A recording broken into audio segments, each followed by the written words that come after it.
ہم جیسا ہوتا تو جلاد کو اشارہ کرتا جلدی کر اس بدبخت کو ایک ہاتھ لگا، مگر عمر لانو خاموش ہو گئے کہ ہاں ورڈنگ تو میری یہی تھی۔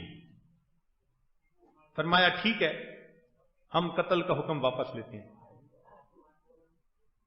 صحابہ حیران ہیں، یہ دین کا اتنا دشمن اس کو معاف کر رہے ہیں کہ ہم تمہیں قتل نہیں کرتے، مگر عمر لانو نے اپنے الفاظ کے پاس رکھی، فرمایا تمہیں قتل نہیں کرتے۔ جب کہا کہ تمہیں قتل نہیں کرتے تو وہ کہنے لگا کہ امیر المومنین میں کلمہ پڑھتا ہوں اور مسلمان ہوتا ہوں۔ حیران، کیسے مسلمان؟ اس نے کہا کہ آپ نے پہلے قتل کا حکم دیا تھا، اس وقت اگر میں مسلمان ہوتا تو دنیا کہتی کہ موت کے ڈر کی وجہ سے یہ مسلمان ہو گیا۔ میں نے ہیلا اختیار کیا کہ جس میں آپ مجھے مار نہ سکیں اور میں اپنے اختیار سے کلمہ قبول کر لوں۔ تو نتیجہ تو وہی نکلا جو چاہتے تھے۔ ظاہر نظر آ رہے ہیں کہ یہ بدبخت تو چھوٹ گیا، مگر دین کے اوپر پکے رہو، یہ نہ دیکھو ہو کیا رہا ہے۔ اس کو کہتے ہیں فتوحات کے باوجود تمسک بالکتاب۔ اور سیدنا عثمان غنی لانو کا زمانہ، اس میں فرمایا کہ اختلاف کی شکل میں تحمل اور برداشت، کہ آپس میں بھی اختلاف ممکن ہے، اب اختلاف کی صورت میں اپنے اندر تحمل پیدا کرو، برداشت پیدا کرو، کتنا برداشت کر سکتے ہو۔ اگر یہ سیکھنا ہے تو سیدنا عثمان غنی لانو کے دور سے سیکھیے، تحمل اور برداشت کا کیا عالم۔ پھر دور علی رضی اللہ عنہ آیا تو اس میں سکھایا کہ دیکھو ایسی بھی صورت ہو سکتی ہے کہ تمہارے دو گروپ ہو جائیں اور غلط فہمی کی بنا پر مس انڈرسٹینڈنگ جیسی ہو کہ آپس میں الجھ پڑے، لہذا تم نے اگر یہ سیکھنا ہے تو علی لانو کے دور کو دیکھو کہ قتال کے باوجود آپس میں الفت و محبت کا ہونا۔ ظاہر میں قتال ہو رہا ہے مگر دلوں میں الفت و محبت ہے۔ سنیے، زبیر لانو کے قاتل کو حضرت علی لانو نے جہنمی کہا، حالانکہ وہ ان کی سائیڈ کا بندہ تھا۔ فرمایا کہ نہیں، زبیر کے قاتل کو اللہ کے نبی نے جہنمی کہا، میں تمہیں کہتا ہوں۔ طلحہ رضی اللہ عنہ کو شہید دیکھا، حالانکہ وہ دوسری سمت سے تھے، ان کی انگلیوں کو بوسہ دیا۔ یہ نہیں کہ تم میرے مخالف تھے، نہیں، یہ ایک اجتہادی غلطی تھی، رائے تھی، تمہارا اپنا مسئلہ تھا، ہمارا اپنا، مگر میں تم سے محبت کرتا ہوں، تم میرے آقا کے محافظ۔ ان کی انگلیوں کو بوسہ دیا۔ پوری زندگی ان کی جتنی اولاد تھی اس کے ساتھ محبت کا سلوک رکھا۔ تو دیکھنے میں نظر آتا ہے کہ آپس میں قتال ہے، مگر سکھایا جا رہا ہے کہ دیکھو ایک دوسرے سے اختلاف رائے الگ چیز ہوتی ہے، دلوں کے اندر ایک دوسرے کے ساتھ محبت اپنی جگہ رہنی چاہیے۔ چنانچہ 4 دور ہیں اور ان میں الگ الگ سبق ہمیں مل رہا ہے۔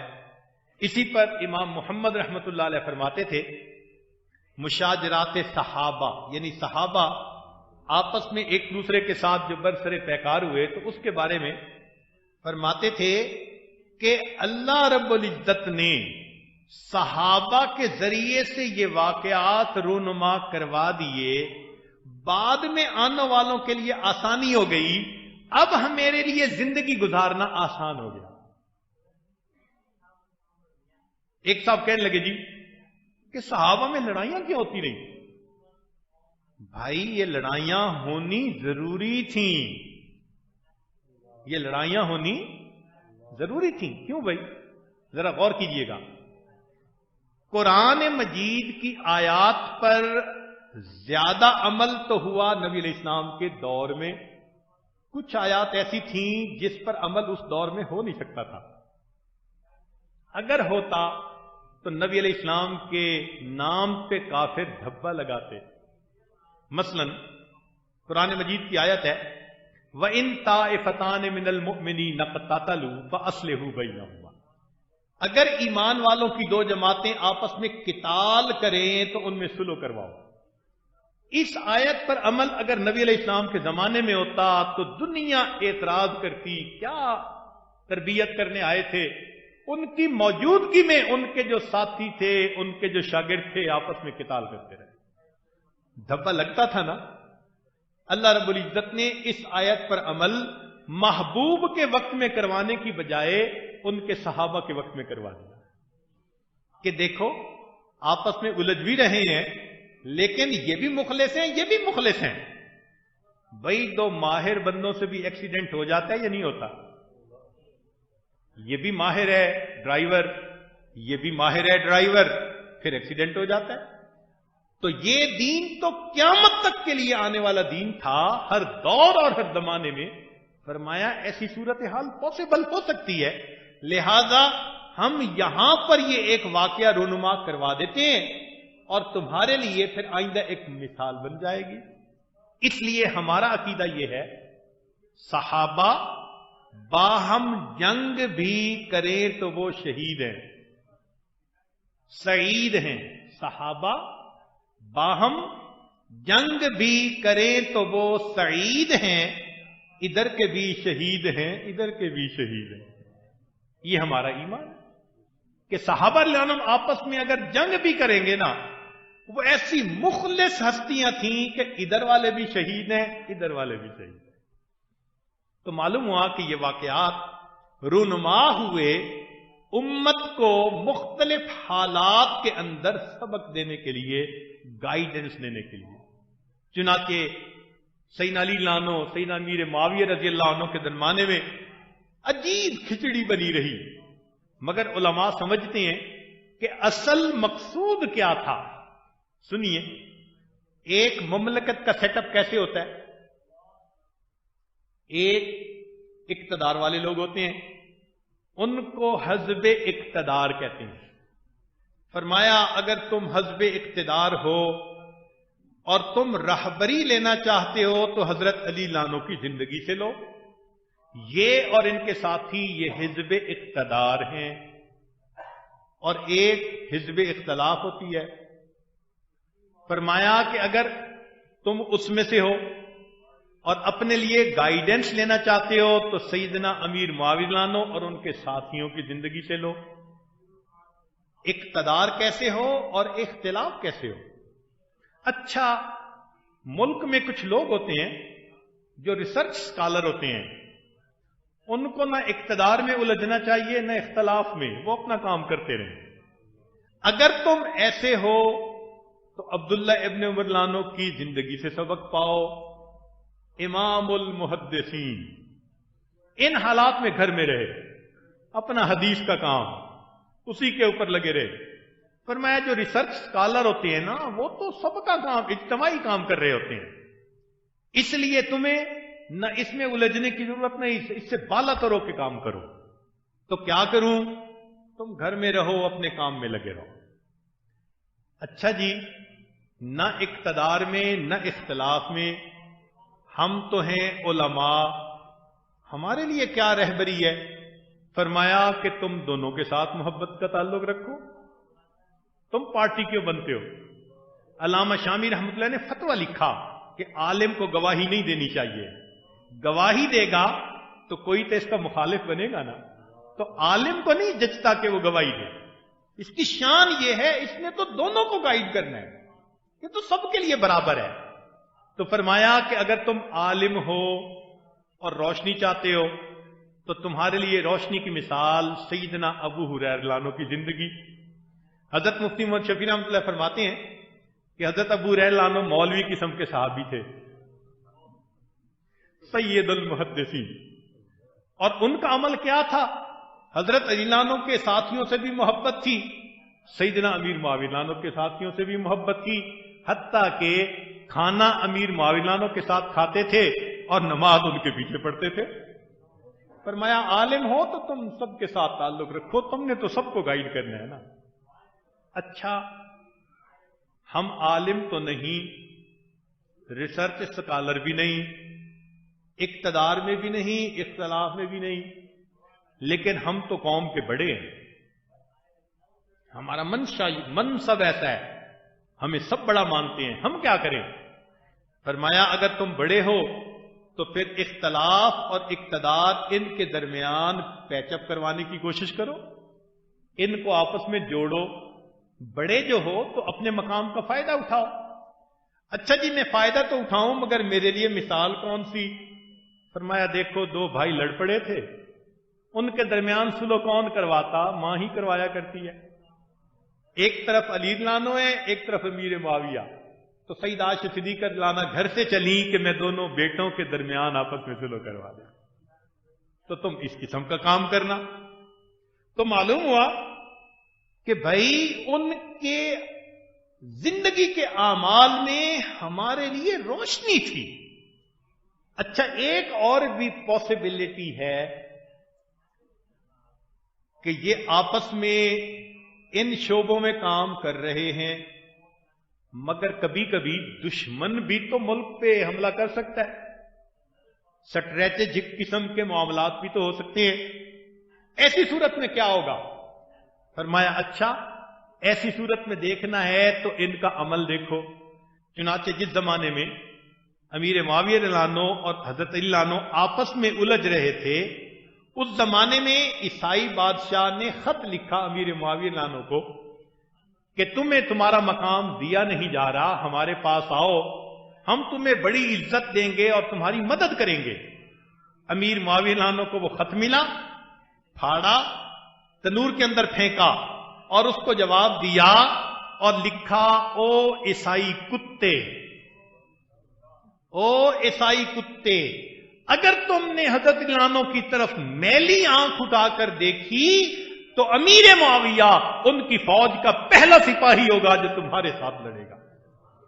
یہ تو گھر کا مسئلہ ہے نا کہ ہم کسی بات پر آپس میں الجھ گئے ہیں، یہ تو نہیں کہ اب کافر ہمارے درمیان فرق ڈالنے لگے۔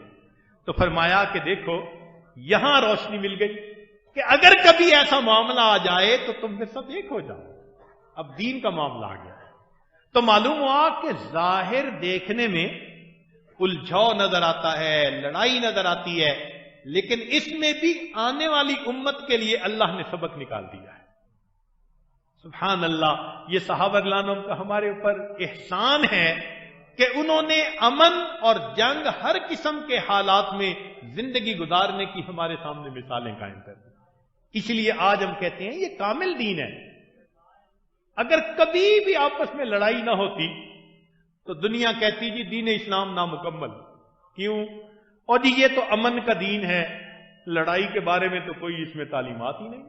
اب دیکھو ہر قسم کے حالات میں رہنمائی اللہ رب العزت نے فرما دی۔ چنانچہ دین کی دعوت کا کام کرنے والا صحابہ رضی اللہ عنہم کی زندگیوں سے رہنمائی لیتا ہے۔ علماء کے لیے ایک نکتے کی بات، ایک ہے حدود شریعت، ایک ہے حدود شریعت اور ایک ہے مزاج شریعت۔ حدود شریعت کا نام فتویٰ اور مزاج شریعت کا نام تقویٰ۔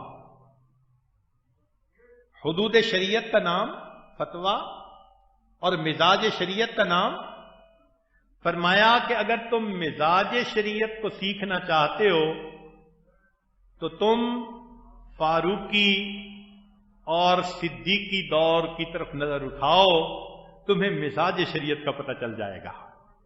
اور اگر تم حدود شریعت دیکھنا چاہتے ہو تو فرمایا کہ عثمانی اور علوی دور کو دیکھو، تمہیں حدود شریعت کا پتہ چل جائے گا۔ ہمارے لیے کتنی آسانیاں ہو گئیں کہ شریعت ہم سے کیا چاہتی ہے۔ اس لیے دین کی دعوت کا کام کرنا یہ علماء کا منصب ہے۔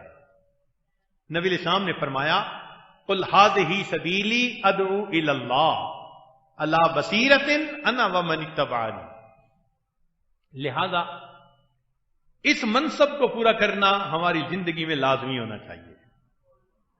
امت نے اس 1400 سال میں اس کام کو کیا ہے، ترتیب مختلف ادوار میں مختلف رہی، مگر یہ منصب پورا ہوتا رہا، اس لیے امت کو ہدایت ملتی رہی۔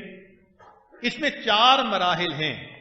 ہم نے بعض علماء کو دیکھا تعلیم حاصل کرنے کے بعد جب کہیں کام شروع کرتے ہیں پھر کچھ اپنے ہو جاتے ہیں، کچھ مخالفت شروع ہوتی ہے، کنفیوز ہو جاتے ہیں، جی اب کیا کریں۔ دعوت کے راستے میں 4 بنیادی سٹیپس ہیں، ہر دور اور ہر زمانے میں وہی سامنے آئیں گے، ان کو اچھی طرح ذہن میں بٹھا لیں۔ پہلا ہے وجود دعوت، کہ انسان دین کی دعوت دے، کافروں کو اسلام قبول کرنے کی، مسلمانوں کو عمل پہ پختہ ہونے کی، ہر ایک کو دعوت دے، جو قریب ہے وہ اقرب بن جائے اور قریب ہو جائے، لہذا سب محتاج ہیں اس کے۔ وذکر فإن الذکری تنفع المؤمنین، تو فرمایا کہ دعوت دو، مگر کیسے دو؟ ادع الی سبیل ربک بالحکمہ والموعظۃ الحسنہ، حکمت سے کام لو، ڈنڈے نہیں مارنے کہ لٹھ لے کے کھڑے ہو گئے کہ جی چلو، ایسے نہیں کرنا۔ چنانچہ ہمارے حضرت خواجہ محمد المالک صدیقی رحمۃ اللہ کا واقعہ ہے، عجیب تھا، سن کے بندہ ویسے تو حیران ہوتا ہے۔ ایک نوجوان تھا، نواب کا بیٹا، نماز نہیں پڑھتا تھا، تو حضرت نے اسے کہا کہ بچے نماز پڑھا کرو۔ اس نے کہا جی نماز تو میں پڑھوں، مجھے وضو کرنا بڑا مشکل لگتا ہے۔ فرمایا اچھا بغیر وضو پڑھ لیا کرو۔ اب ہم جیسا کوئی بندہ یہ بات سنے تو کہے جی یہ کہاں سے شریعت آ گئی، مگر اس کو حکمت کہا جاتا ہے۔ اس نے وعدہ کر لیا کہ جی نماز کا وقت آئے گا میں مصلی پہ آ جاؤں گا۔ اللہ کی شان، پہلے دن مصلی پہ آیا، اپنے دل نے کہا کہ جب اتنا کر ہی لیا تو وضو کیوں نہ کروں۔ اللہ رب العزت نے اس کو باوضو نماز پڑھنے کی توفیق عطا فرمائی۔ یہ حکمت ہوتی ہے کہ کس کو دین کے کس طرح قریب کرنا ہے۔ فرمایا حکمت کے ساتھ چلو گے، پرائے بھی اپنے بن جائیں گے، دشمن بھی دوست بن جائیں گے۔ لیکن جب یہ انسان دعوت کا کام کرتا ہے تو پھر درمیان میں ایک وقت آتا ہے جس کو وقفہ تربیت کہتے ہیں۔ اس وقفہ تربیت میں اس دائی کو ذرا پیسا جاتا ہے کہ تم زبانی بولنے والے تھے، یا تمہارے دل سے یہ بات نکل رہی تھی؟ یہ تو نہیں نا کہ اوروں کو نصیحت اور خود میاں فضیحت۔ فرمایا نہیں، دوسروں کو بلا رہے ہو نا تو خود تمہیں ہم تولیں گے کہ تم کر کیا رہے ہو۔ چنانچہ مشکلات آتی ہیں، بہت ساری مشکلات انسان کو برداشت کرنی پڑتی ہیں۔ احسب الناس ان یترکوا ان یقولوا آمنا وهم لا یفتنون، فرمایا وَلَقَدْ فَتَنَّ الَّذِينَ مِنْ قَبْلِهِمْ فَلَيَعْلَمَنَّ اللَّهُ الَّذِينَ صَدَقُوا وَلَيَعْلَمَنَّ الْكَاذِبِينَ۔ آزمائیں گے ضرور، ہم دیکھیں گے کچا ہے یا پکا۔ پھر اس کے بعد فرمایا کہ اگر تم پکے رہو گے تو ایک تیسرا مرحلہ آئے گا جس کو کہتے ہیں اظہار نصرت، اللہ تعالی کی مدد۔ جب وہ مدد آ جاتی ہے تو مومن کا پلڑا ساری دنیا سے بھاری ہو جاتا ہے۔ یہ وہ وقت تھا جب نبی علیہ الصلوۃ والسلام مکہ مکرمہ میں فاتح بن کے داخل ہو رہے تھے اور فرما رہے تھے الحمدللہ وحدہ نصر عبدہ وہزم الاحزاب وحدہ۔ یہ نصرت ہوتی ہے۔ اس کے بعد پھر اذا جاء نصر اللہ والفتح ورأیت الناس یدخلون فی دین اللہ افواجا، فوج در فوج لوگ دین کے اندر داخل ہونے لگ جاتے ہیں۔ اور اس کے بعد چوتھا مرحلہ، اس کو کہتے ہیں فیصلہ قدرت۔ یہ قدرت کا فیصلہ ہوتا ہے، پھر اللہ تعالیٰ کفر کے فرقے اڑا کے رکھ دیتا ہے۔ فرمایا کہ ہم نے پھر دین کو مضبوط کر دیا، وَلَوْ كَرِهَ الْكَافِرُونَ وَلَوْ كَرِهَ الْمُشْرِكُونَ۔ کافروں کو، مشرکوں کو بھلے یہ بات اچھی نہ لگے، ہم نے تو دین کو جما دینا تھا۔ تو یہ 4 مرحلے ہر دور اور ہر زمانے میں رہے. حضرت موسیٰ علیہ السلام کے واقعے کو دیکھ لیجئے, یہی 4 مرحلے نظر آئیں گے. نبی علیہ الصلوۃ والسلام کے واقعے کو دیکھ لیجئے, پوری زندگی یہی 4 مرحلے نظر آئیں گے. اور جتنے اللہ کے دین کا کام کرنے والے دنیا میں آئے, ان کی انفرادی زندگی کو دیکھ لیں, یہی 4 مرحلے آپ کو نظر آئیں گے. لہذا اس دین کے کام میں پھر انسان کو قربانی بھی دینی پڑتی ہے. یہ تو نہیں نا کہ میٹھا میٹھا ہف ہف اور کڑوا کڑوا تھو تھو. بھائی قربانی دینی پڑے گی, مگر قربانی کا فائدہ ہوتا ہے. ذرا غور کریں کہ ایک آم کی گٹھلی زمین کے اندر ڈالی تو گٹھلی نے قربانی دی, اپنے آپ کو مٹا دیا, مگر نتیجہ کیا نکلا کہ اس گٹھلی سے ایک درخت بنا جس پر ہزاروں آم لگے. تو ایک گٹھلی کی قربانی پر اللہ نے ہزاروں آم دینے والا درخت عطا کر دیا. تو قربانی سو, ایک گندم کا دانہ زمین میں ڈالو, 700 دانے. کمثل حبۃ انبتت 7 سنابل فی کل سنبلۃ 100 حبۃ واللہ یضاعف لمن یشاء بغیر حساب. تو قربانی اگر ظاہری اور مادی ہو تو اس کا ریٹرن اتنا ملتا ہے, تو اگر روحانی قربانی ہوگی تو اس کا ریٹرن کتنا ہوگا. اس لیے دین کا کام کرنے والوں کے اوپر اللہ کی خاص رحمتیں ہوتی ہیں. لوگ نوکری کرتے ہیں نا, چھوٹی فیکٹری میں کریں گے تو تھوڑی تنخواہ, بڑی میں کریں گے تو زیادہ تنخواہ, ملٹی نیشنل کمپنی میں کریں گے تو اور زیادہ تنخواہ. بڑا خوش ہو کے بتاتے ہیں میں ملٹی نیشنل کمپنی میں کام کر رہا ہوں. کیوں؟ تنخواہ زیادہ. اور اللہ رب العزت کی جو نوکری کرتا ہے, جو اللہ تعالیٰ کی نوکری کرتا ہے, اس کو کتنی تنخواہ ملتی ہے؟ سبحان اللہ. اللہ تعالیٰ نے 2.5% پیسے غریبوں میں تقسیم کروانے تھے. اس کام کو کرنے کے لیے اللہ نے 97.5% امیروں کو تنخواہ دے دی. بھائی جو امیروں کے پاس پیسے ہیں وہ اپنے ہیں یا اللہ نے دیے؟ اللہ نے کیوں دیے؟ کہ اس میں سے 2.5% تم نے تقسیم کرنے ہیں, اور چونکہ تم ہمارا کام کر رہے ہو, مزدوری کر رہے ہو, تو باقی جو 97.5% ہے وہ ہم تمہیں پے کر دیتے ہیں. تمہارے ہو گئے, پاک ہو گئے. واہ میرے مولا, دنیا میں اتنی مزدوری دینے والا تو کوئی ہو نہیں سکتا. اللہ تعالیٰ تو اتنا کریم ہے. 2.5% تقسیم کروانے تھے. دنیا کیا کرتی کہ 97.5% تقسیم کرنے کے لیے 2.5% کہتے تم رکھ لو.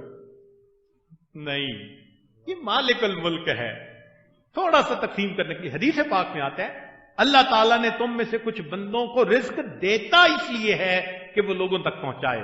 جب وہ پہنچانا بند کر دیتے ہیں, اللہ ان سے رزق لے کے کسی اور کو دے دیتا ہے. تو حدیث پاک سے ثبوت مل رہا ہے کہ یہ جو ملتا ہے یہ اپنا نہیں ہوتا, اس میں اللہ نے غریبوں کا بھی حق رکھا ہوا ہے. لہذا اس کو دینے پر اتنی تنخواہ مل رہی ہے. سبحان اللہ, اللہ تعالی کی شان.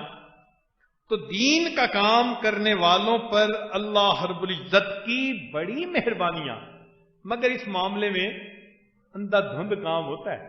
آنکھوں کو نظر کچھ نہیں آتا, اسی کو تو ایمان کہتے ہیں. اگر نظر آتا تو مشاہدہ کہلاتا. اب دیکھو اندھا دھند ہے یا نہیں, صدقہ دینے سے مال گھٹتا نظر آتا ہے, شریعت کہتی ہے صدقہ دینے سے مال بڑھتا ہے. نبی علیہ السلام نے قسم کھا کر فرمایا, اللہ کے حبیب صلی اللہ علیہ وسلم ویسے ہی فرما دیتے تو بات سچ تھی, صادق الامین کی مبارک زبان سے نکلی نہیں. اللہ کے حبیب صلی اللہ علیہ وسلم نے قسم کھا کر فرمایا صدقہ دینے سے انسان کا مال بڑھتا ہے. اب آنکھ تو نہیں دیکھتی, آنکھ دیکھتی ہے کہ سود ملنے سے بڑھ رہی ہے میری آمدنی اور میرا مال بڑھ رہا ہے. شریعت کہتی ہے کہ نہیں, سود ملنے سے تمہارا مال ضائع ہو جائے گا. اب اندھا دھند معاملہ ہے نا. ظاہر نظر آتا ہے کہ تیمم کرنے سے جسم کے اوپر مٹی لگ رہی ہے,